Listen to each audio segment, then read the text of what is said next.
Bom dia, irmãos e irmãs. Mais uma vez nos encontramos nesse domingo para o nosso estudo de escola dominical. No domingo passado, nós refletimos sobre a importância e a bênção de cultuarmos em família. E hoje o nosso tema será mordomia cristã e fidelidade. Um assunto para muitos delicado, mas eu acredito que nós vamos ser muito abençoados mais uma vez com o estudo desta semana. Desejo que você tenha tido uma excelente semana na paz do Senhor. E gostaria de convidá-lo a orar pelo nosso estudo, por este momento que nós vamos viver juntos. Amém?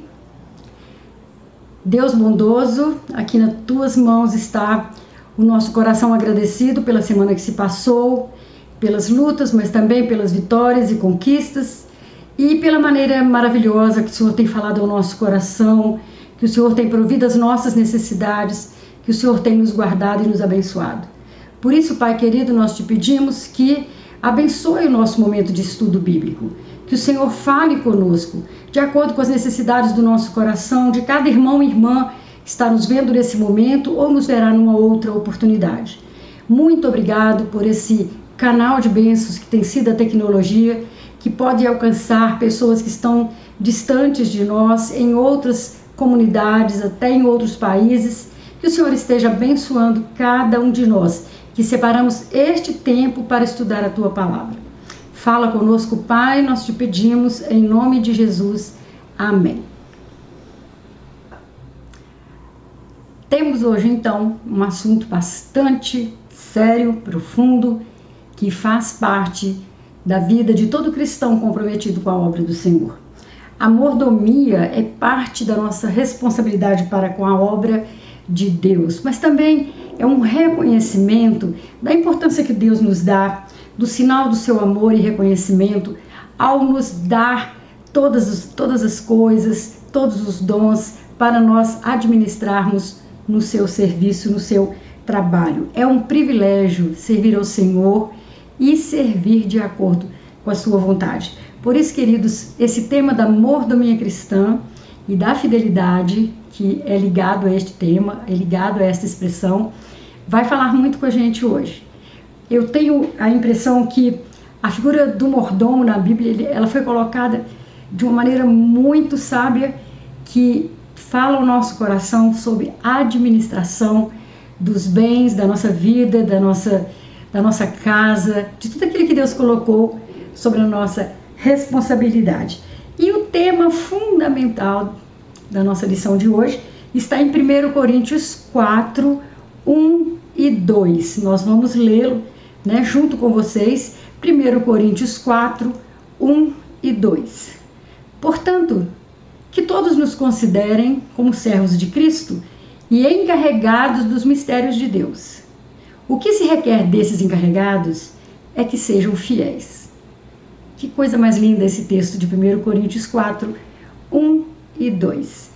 E nós vamos refletir um pouquinho, então, sobre o que vem a ser a mordomia cristã. Mas antes de entrar propriamente no assunto, eu gostaria de refletir um pouquinho sobre um tema que vem sendo dominante nos dias de hoje, que vem falando também, incomodando também o nosso coração. O tema mordomia, ele tem sido muito divulgado pela imprensa em geral para designar regalias no exercício da função pública. Então, quando eu digo, fulano tem muita mordomia, significa que ele tem muita regalia e às vezes imerecidamente, Mas no texto bíblico ele vai ter uma outra conotação e nós vamos conversar um pouco sobre isso mais à frente. Eu achei muito interessante algo que eu encontrei nos sites sobre a fome. A fome é um tema que está relacionado aos dias de hoje como uma necessidade muito grande da maioria das pessoas habitantes desse planeta, necessidade de alimento, de alimentação. As Nações Unidas disseram em julho de 2021 que houve um agravamento dramático da fome mundial em 2020, muito provavelmente relacionado às consequências da Covid-19. Embora o impacto da pandemia ainda não tenha sido totalmente mapeado, um relatório de várias agências estima que cerca de 1/10 da população global, quer dizer, até 811 milhões de pessoas, enfrentaram a fome no ano passado. O número sugere que será necessário um tremendo esforço para o mundo honrar a sua promessa de acabar com a fome até 2030. E segundo o Nexo Jornal, o mundo produz comida suficiente, mas a fome ainda é uma realidade. Um estudo organizado pela Organização das Nações Unidas para Agricultura e Alimentação, que em inglês a sigla é FAO, no dia 29 de abril de 2016, esse estudo mostrou que a produção mundial de alimentos é suficiente para suprir a demanda das 7,3 bilhões de pessoas que habitam a Terra. Apesar disso, aproximadamente 1 em cada 9 dessas pessoas ainda vive a realidade da fome. Na verdade, 4 segundos é o tempo que separa uma das mortes por fome no mundo, em média. Olha que dado terrível, né? 4 segundos é o tempo que separa cada uma das mortes por fome no mundo, em média. Essa situação foi avaliada em 2016. Imaginem vocês agora, depois de 2 anos, pouco mais de 2 anos também de pandemia, o que é que essa situação foi aumentada, como que essa situação deve ter ganhado uma proporção ainda maior.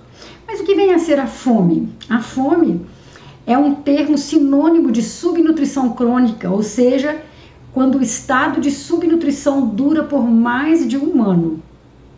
A fome é um fator presente ao longo da história, toda a história da humanidade.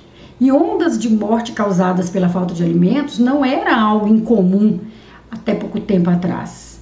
Aquela agricultura de subsistência sempre esteve sujeita a intempéries naturais, como enchentes, secas, impactando o abastecimento das populações que dependiam da sua produção. Historiadores contam que a Inglaterra foi o primeiro país, ainda no século XVII, a colocar em prática um esforço coletivo para superar a fome. Olha que interessante. Mas como está essa situação no mundo hoje? As últimas décadas foram de grande evolução no combate à fome em escala global. Nos últimos 25 anos, 7,7% da população mundial superou o problema, o que representa 216 milhões de pessoas. É como se mais que toda a população brasileira saísse da subnutrição em apenas 3 décadas. Contudo, 10,8% do mundo ainda vive sem acesso a uma dieta que forneça o mínimo de calorias e nutrientes necessários para uma vida saudável. E 21 mil pessoas morrem diariamente por fome ou problemas derivados dela. Esses números mexem com o coração da gente. Esses números nos aterrorizam, mas eles estão aí para serem pensados e refletidos.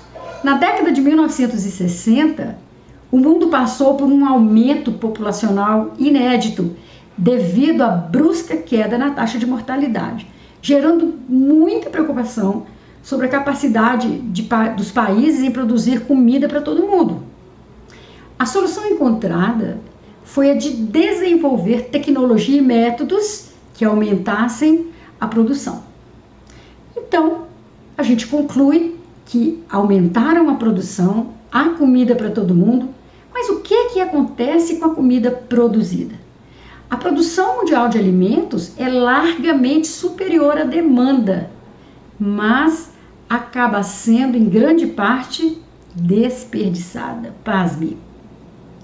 Contudo, de acordo com a FAO, 1/3 de toda a comida produzida anualmente, em torno de 1,3 bilhões de toneladas, não é consumida.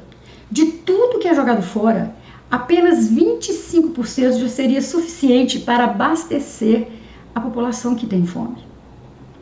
A quantidade de comida não consumida é parecida entre países desenvolvidos e regiões em desenvolvimento.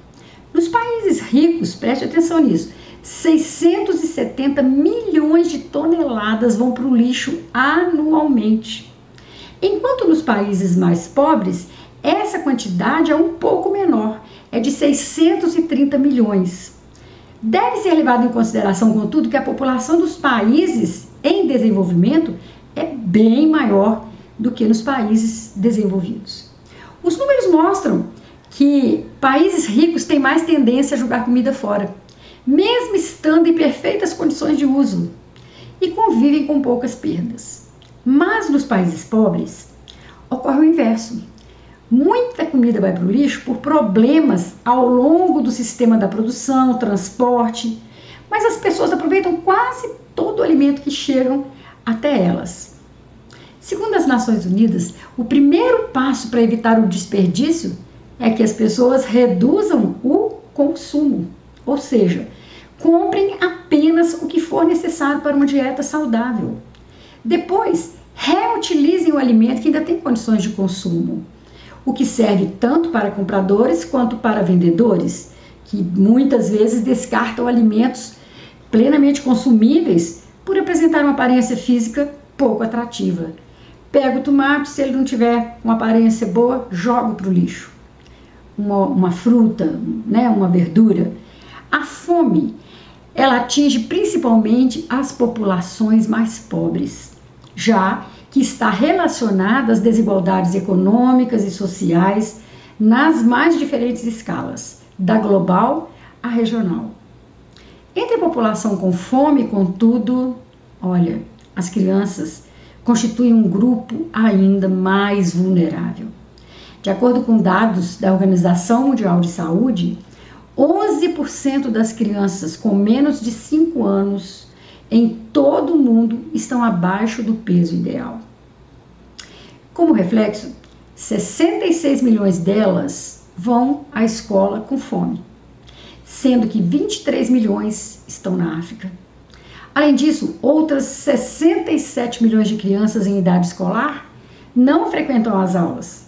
É reflexo da pobreza familiar que as força a trabalhar para ajudar na renda da casa. Que números tristes, né? Que números que cortam o coração da gente. Haiti, Zâmbia, República da África Central, Namíbia e Coreia do Norte são os países proporcionalmente mais atingidos pelo problema, com mais de 35% de suas populações com fome. Mas essa conta não fecha. Se a produção mundial de alimentos é suficiente para suprir a demanda das 7,3 bilhões de pessoas que habitam a Terra, por que ainda temos um grande número de pessoas morrendo de fome? Eu estou aqui refletindo que não falta comida, falta mordomos, bons administradores dessa fartura de alimento. Aqui que nós começamos a pensar um pouco mais na nossa responsabilidade como cristãos e cristãs nesse mundo de hoje, em que tantas pessoas ainda morrem de fome, tendo comida suficiente para todos. Vamos refletir um pouquinho sobre isso? O que vem a ser, então, um mordomo? Segundo Paulo, na sua carta aos Coríntios, o mordomo é o administrador de um bem alheio. Ele usa aqui a palavra encarregado no texto que nós lemos. Encarregado, essa palavra usada por Paulo, refere-se a alguém que gerenciava uma propriedade que não lhe pertencia. Alguém colocado sobre outros e tinha uma grande tarefa a desempenhar. Mas também estava sujeito ao seu senhor e tinha que prestar contas de si, do seu trabalho. Em relação ao seu senhor, ele era um escravo. Em relação aos escravos, ele era um superintendente. Olha que interessante. A expressão também vai aparecer lá em Lucas 12:42, quando Jesus alerta sobre a necessidade da vigilância sobre a vinda do Senhor, e Pedro, é arguído sobre os destinatários das suas palavras. Jesus responde a Pedro com outra pergunta: quem é esse mordomo? Quem é esse mordomo que, quando o seu servo voltar, pode encontrá-lo administrando muito mal as suas propriedades? Então, na definição exata da palavra, é como eu disse, Mordomo é um administrador de um bem alheio. E na mordomia cristã, que é o tema que nós estamos trazendo hoje, a administração correta de todos os bens que Deus colocou à nossa disposição, bem como de todos os dons com que enriqueceu a nossa vida, para serem administrados por nós como mordomos seus, isto é então mordomia cristã. O que Deus espera, né, de nós, como mordomos de tudo aquilo que Ele tem nos concedido? Uma grande característica que Ele espera dos seus mordomos é a fidelidade. No 1 Pedro 4,10, primeira carta de Pedro 4,10, diz que cada um administre aos outros o dom como recebeu, como bons dispenseiros da multiforme graça de Deus. Administre aos outros o dom como recebeu, como bons dispenseiros da multiforme graça de Deus. Em Lucas 16, né, Jesus contando a parábola daquele servo fiel, ele diz: quem é fiel no pouco, é fiel no muito. Quem é injusto no pouco, também é injusto no muito. Jesus não está falando apenas de honestidade, mas de fidelidade, ou seja, o bom mordomo não é só aquele que não rouba do seu senhor, mas é também o que se mantém e se empenha no propósito que lhe foi confiado. Não está somente em jogo a lealdade e a confiança, mas a dedicação à obra, ao serviço daquele Senhor. Deus espera a nossa fidelidade a Ele. Ser fiel é muito mais do que ser honesto. Ser fiel é ser dedicado, empenhado, para que aquele trabalho que nos foi confiado seja realizado da melhor forma possível. Outro ponto que Deus espera de nós como seus mordomos é a disciplina. Para você ser um bom administrador, você tem que ser disciplinado. Cristo nos ensinou que a mordomia é um cuidado temporário do que pertence a uma outra pessoa e que o verdadeiro dono exigirá uma prestação de contas da administração depois. E ele chamando, disse-lhe, Lucas 16:2, que é isso que ouço de ti? Presta contas da tua mordomia, porque já não poderás ser mais meu mordomo. Aquele senhor diz ao seu mordomo nessa parábola de Lucas capítulo 16. É necessário zelo e sabedoria na administração dos bens de nosso Deus, né? Daquilo que Ele colocou sob a nossa responsabilidade, a fim de que não nos falte nada por imprudência, né? Mordomia tem a ver com a disciplina pessoal, organização de tempo e de recursos, principalmente temor a Deus. Aqueles bens, aqueles dons que Deus colocou sob a nossa responsabilidade aqui na terra, enquanto vivemos, são uma administração temporária, como eu disse. Enquanto nós vivemos, nós estamos administrando, mas o dia que nós partirmos, nós temos que deixar aquilo que Deus nos concedeu em boa forma, tendo sido utilizado com sabedoria, com organização, com dedicação. Enfim, nós que estamos nessa terra de passagem, devemos deixar o mundo melhor do que o que nós encontramos. Isso é disciplina, né, na administração daquilo que Deus nos confiou.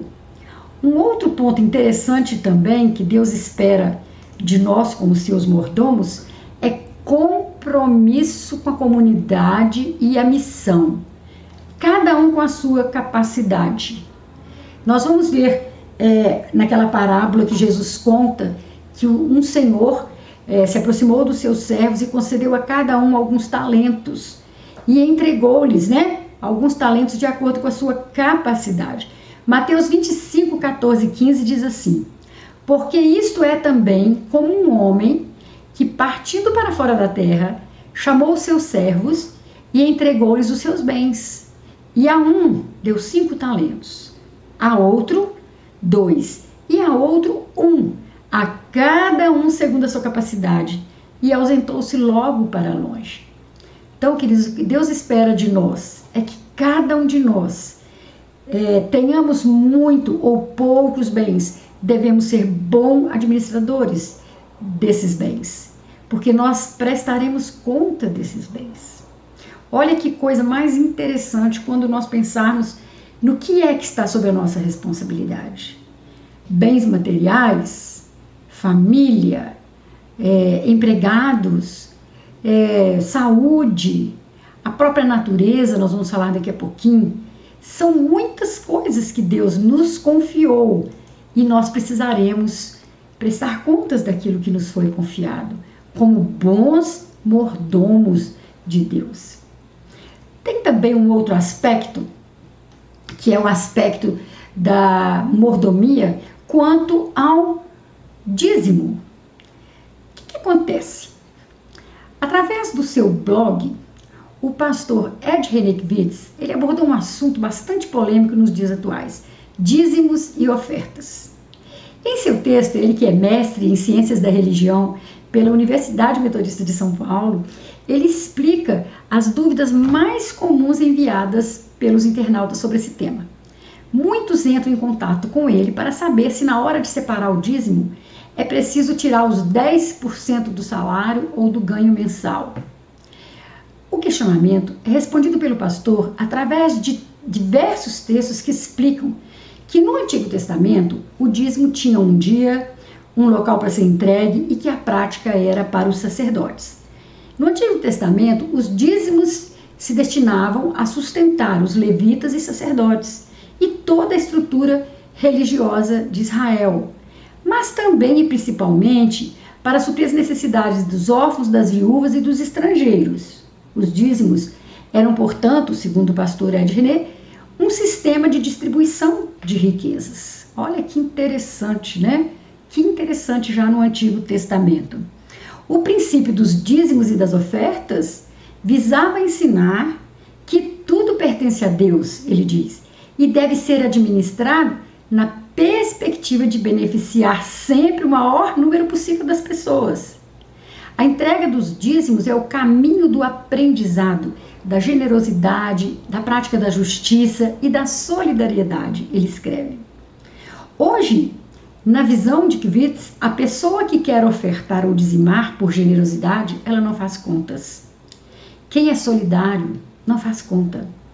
Reparte, compartilha, doa generosamente, sem se preocupar com percentuais. É justamente porque o seu coração é generoso que ele se alegra em doar sempre e cada vez mais. A igreja é, sim, em tese, uma instituição através da qual se pode distribuir riquezas e socializar recursos.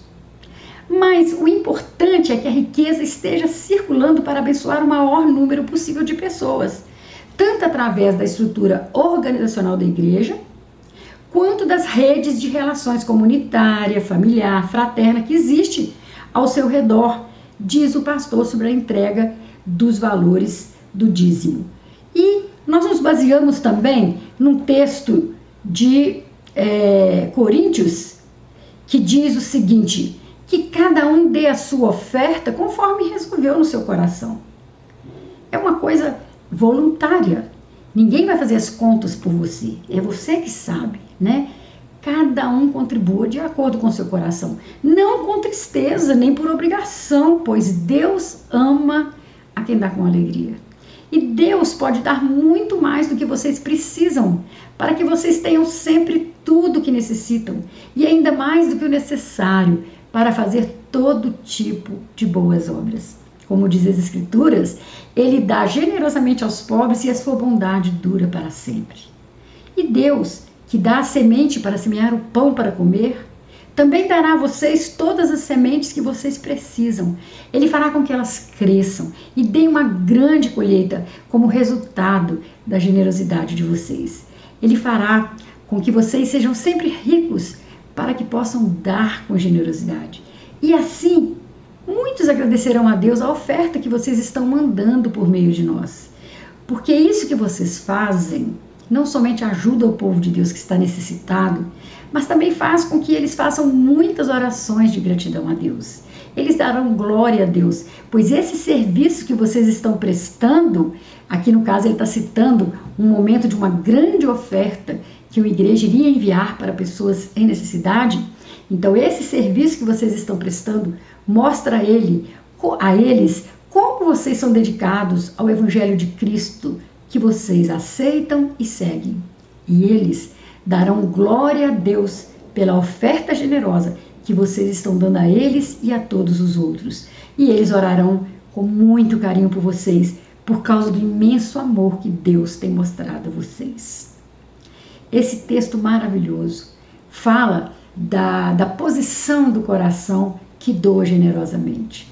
E fala das bênçãos advindas desse gesto, da doação com entrega, com dedicação, com seriedade, com sentimento, né, de que eu estou ajudando a outra pessoa, mandando para ela ou enviando a ela um pouco do muito que Deus tem me abençoado. Esse texto está em 2 Coríntios, no capítulo 9, segunda carta de Paulo aos Coríntios, capítulo 9, e fala também da nossa responsabilidade com a obra do Senhor, né? Nós temos responsabilidade com as necessidades do templo e da liderança que nós temos. Enfim, nós temos responsabilidades também relativas ao templo, mas também e especialmente com o nosso próximo. Essa oferta generosa que esses cristãos, né, de Corinto estavam enviando a Jerusalém demonstravam o grande compromisso que eles tinham com Deus e com o próximo. Então, queridos, é nosso privilégio darmos primazia, né, darmos honra a Deus, servindo a Deus através da mordomia cristã, da boa administração daquilo que o Senhor tem nos dado, especialmente em favor dos necessitados, daqueles que realmente estão precisando. Nós vamos ver que, além dos bens financeiros, econômicos, da nossa saúde, dos nossos relacionamentos, nós também temos que administrar bem o cuidado com a criação de Deus, o cuidado com a natureza. A mordomia se relaciona também com esse aspecto. Muitos cristãos acham que este assunto, né, que este cuidado com o planeta, com as coisas que estão acontecendo no planeta, de tal forma que está havendo destruição, está havendo fome, está havendo seca, está havendo modificação em todo o planeta, não é um assunto espiritual, e está redondamente enganado quem pensa isso. Porque quando o Senhor cria para nós este planeta, este universo maravilhoso, Ele nos recomenda que nós possamos administrar bem aquilo que Ele nos deu, né? Não adianta dar o dízimo, não adianta ofertar e entregar o melhor do meu tempo a Deus, se por outro lado eu não preservar o que o Senhor criou com tanto amor, né? Tão amorosamente. A mordomia precisa ser um exercício de serviço na concepção da vida e do reino de Deus entre nós. Se cada cristão, juntamente com a sua igreja, cuidar do pedacinho do planeta ao redor de onde eles estão, a começar pelas suas casas e pela casa de Deus onde congregam, com certeza nós alcançaremos resultados surpreendentes. A igreja evangélica tem grande tendência de, por exemplo, ao construir um templo, cimentar todas as áreas ao redor, né? Não deixar ali espaço para que seja plantado, para que o verde domine ali aqueles locais, né? Trazendo a natureza para o nosso contato. A gente tem uma tendência em cimentar, em concretizar, né, os nossos templos, de maneira que seja mais espaçoso, tenha lugar para mais pessoas. Dificilmente nós vamos encontrar um templo assim ajardinado, com árvores e com plantas. Será por quê, né? Será porque não damos importância a esse aspecto de termos a natureza presente ali na construção do nosso templo é um caso a pensar. No site ejesus.com.br, Elias de Almeida Pena Júnior expressa que entende-se que conservar a terra como Deus a criou é sim um dever do servo de Deus, do mordomo de Deus. Desde a criação, a terra vem provendo seus habitantes todos os recursos necessários para sua subsistência e desenvolvimento. Boa parte desses recursos são renováveis, mas necessitam de condições climáticas e equilíbrio ecológico para o seu desenvolvimento. Se nós não cuidarmos, daqui uns tempos, nós já estamos em tempos de escassez de renovação de recursos. Os animais irracionais e seres vivos, menos o homem, conseguem explorar a terra sem desgastá-la. Mas o homem, ele é muito bom em explorar, mas ineficiente para lidar com os rejeitos gerados pelo consumo. A forma como o lixo é descartado é um exemplo da ação que leva à degradação do planeta. Aqui, nós devemos atentar que o consumismo está sendo objeto da nossa reflexão. As necessidades humanas seguem a lógica consumista, segundo ele, Mais comodidade, mais diversão, mais conforto. Os cristãos têm a obrigação de trabalhar para reverter esse ciclo vicioso, pois consumismo nada mais é do que o pecado da ganância. É o querer ter sempre mais e muito mais do que eu de fato necessito. O homem nasce sem nada e não levará coisa alguma dessa vida. É preciso incutir na mente que as gerações futuras não são estranhos, serão nossos filhos e netos, filhos e netos desta geração, que vão herdar o produto da nossa boa mordomia cristã, da nossa boa administração. Que planeta lhe será deixado? Onde está o amor ao próximo, se dia a dia o planeta que Deus criou é destruído irresponsavelmente pelo ser humano? Então, não espere encontrar na palavra de Deus muitos textos que dizem explicitamente que o servo deve preservar a natureza. Porém, em alguns contextos, pode-se depreender que a natureza é preciosa e ela deve ser preservada. O Elias de Almeida Pena Júnior faz essa reflexão de uma maneira maravilhosa. Ele diz que devemos refletir cuidadosamente sobre a maneira nossa de cuidar da criação. Isso se chama mordomia ambiental e está dentro da mordomia cristã. Que coisa mais interessante, não é, queridos? Que assunto, que perspectiva. Nós vemos que o cristão ele se preocupa com todos os aspectos da sua vida e do seu relacionamento com Deus, com a natureza, com o ser humano. Isso tudo tem que ser bem administrado. Isso é que se chama mordomia cristã. Quantas vezes nós já pensamos que falar em mordomia cristã era só falar em dinheiro, em dízimo, em situações financeiras? Não, a mordomia cristã é muito mais abrangente. E ela requer, como eu disse, fidelidade. Elas estão juntas. Mordomia cristã e fidelidade. A mordomia cristã não existe sem a fidelidade do servo e da serva de Deus. Então, viver como bons encarregados e encarregadas do reino de Deus não é simplesmente renunciar ao que temos, mas administrar nossos bens, dons, talentos, tempo e recursos, tendo em vista agradar ao Senhor e implantar o seu reino na terra. Isso diz respeito também ao cuidado com a natureza, a busca do bem-estar das pessoas, pois elas são alvo do amor de Deus, sem distinção. Nossa contribuição financeira na igreja e na missão é a parte mínima e primeira na sinalização do nosso compromisso com o Senhor. Somos desafiados nesta manhã a tomarmos atitudes práticas de bons administradores que sinalizam que tem um Senhor, o Senhor dos céus e terra, o Senhor que tem provido todas as nossas necessidades, o Senhor que tem nos sustentado, o Senhor que nos ama, e termos ações práticas como investimento no reino deste Senhor, nosso Deus.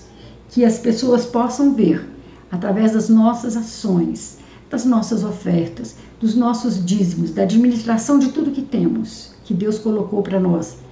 Somos realmente servos fiéis e comprometidos. Que Deus te abençoe.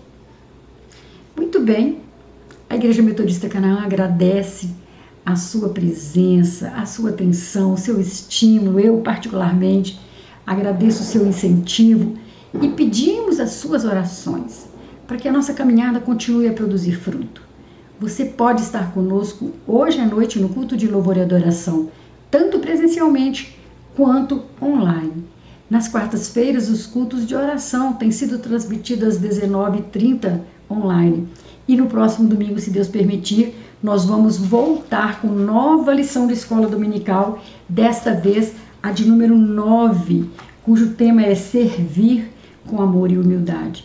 Que Deus te abençoe, que Deus te dê uma boa semana, que Deus te dê perfeita reflexão sobre o quanto você é importante na administração deste mundo que Deus nos deu. Deus te abençoe. A paz do Senhor. Amém.